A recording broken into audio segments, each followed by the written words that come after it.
शक्तीपीठच्या मुद्द्याकडे मी येतोच, कारण तुमच्या चंदगडमधल्या एका वक्तव्याचा पण संदर्भ आहे त्याला. पण मला हे विचारायचं म्हणजे तुम्ही काही वर्षापूर्वी म्हणजे आधीच्या मुख्यमंत्री पदाच्या कार्यकाळात एकदा तुमचं विधानभवनातलं मी भाषण स्वतः गॅलरीत बसून ऐकलेलं आहे. तुम्ही पेन्शन संदर्भात, जुन्या पेन्शन संदर्भात बोलताना असं म्हणालात, की भविष्यातल्या पिढ्या मला माफ करणार नाहीत जर मी हा निर्णय घेतला तर. त्यामागची तुमची कळकळ जाणवत होती, की पुढच्या भविष्यातल्या पिढ्यांसाठी ही पेन्शन योजना बंद केली पाहिजे. आता आपल्याला हे कळतंय, की आपल्या तिजोरीवर ताण लाडकी बहीणसारख्या योजनेचं आहे. लोकांनाही ते कन्व्हिन्स होत आहे, की सरकारची ओढाताण होते. अशा वेळेला लोकांना कन्व्हिन्स करून ती योजना बंद करता येणार नाही का? किंवा ते करणे योग्य ठरणार नाही असं तुम्हाला वाटतं? मला असं वाटत नाही की ते आता बंद केली पाहिजे. याचं कारण मी सांगतो. आज तुम्हाला तो ताण वाटतोय.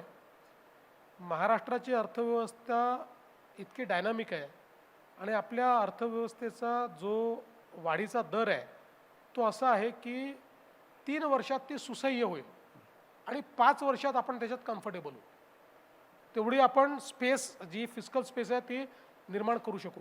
बघा, 2 गोष्टी असतात की एक आपलं कॅपिटल एक्सपेंडिचर असतं, दुसरं रेव्हेन्यू एक्सपेंडिचर असतं आणि एक तिसरं सोशल सेक्टरवरचं एक्सपेंडिचर असतं.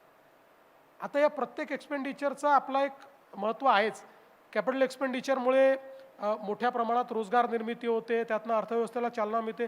तसं सोशल सेक्टरवर जेव्हा तुम्ही अशा घटकांना, लक्षित घटकांना ज्यावेळेस मदत करता, त्यावेळी आता 1500 रुपये आमच्या भगिनींना ज्यावेळेस मिळतात त्यावेळी त्या काही घरी नाही ठेवत ते पैसे, किंवा ते काही बँकेत जमा करून ठेवत नाही. इकॉनॉमीमध्ये त्यांची क्रयशक्ती त्यातनं वाढते, त्यातनं इकॉनॉमीला एक प्रकारची चालना मिळते.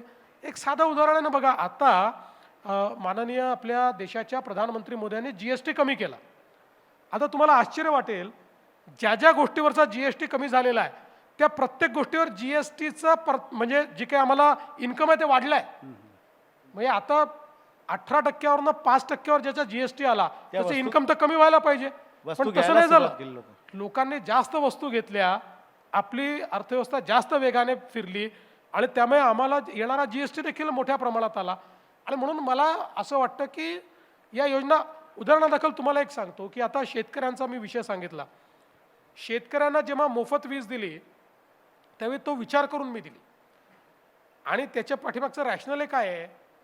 आज आपल्याला त्याचा पैसा आपल्या अंगावर येतोय, कारण आपण शेतकऱ्यांना साधारणपणे जी वीज द्यायचो ती आपल्याला 8 रुपयाची पडायची आणि शेतकऱ्याकडनं आपण 1.25 रुपये घ्यायचो किंवा 1.5 रुपये घ्यायचो मोठ्या शेतकऱ्यांकडनं. आता 8 रुपये आणि 1.5 रुपयाच्या मधले 6.5 रुपये ही सबसिडी द्यावी लागायची. त्यातली अर्धी सबसिडी उद्योग द्यायचा, अर्धी सबसिडी राज्य सरकार द्यायची.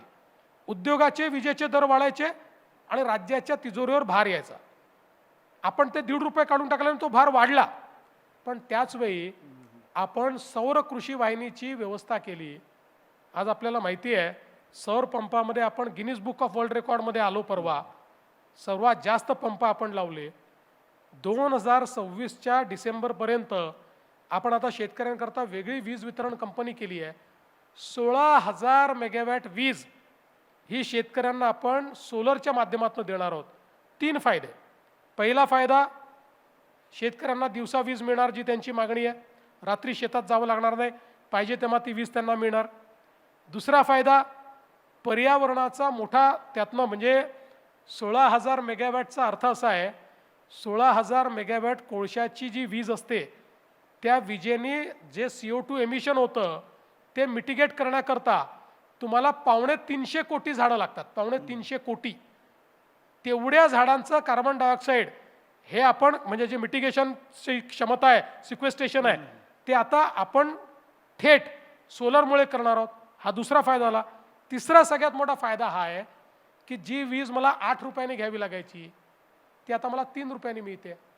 5 रुपये माझे वाचले. म्हणजे हे जे 6.5 रुपयाची सबसिडी द्यायचो मी, त्याच्याऐवजी 1.5 रुपयाची सबसिडी आहे किंवा 3 रुपयाची सबसिडी आहे. त्यामुळे 2025 ते 2030 या कालावधीकरता जो मी MERCतनं रेट मंजूर करून घेतला, महाराष्ट्राच्या इतिहासात पहिल्यांदा गेले 25 वर्ष दरवर्षी विजेचे भाव महाराष्ट्रामध्ये 9% वाढायचे. आता पुढचे 5 वर्ष दरवर्षी 3% कमी होत जातील, कारण आपण सोलरची वीज आणली आहे. त्यामुळे मला असं वाटतं की हे जे काही आपण वेगवेगळे उपाययोजना केल्या आहेत या विचारपूर्वक केल्या आहेत. या बंद करण्याचं कारण नाही आहे, या चालूच राहतील.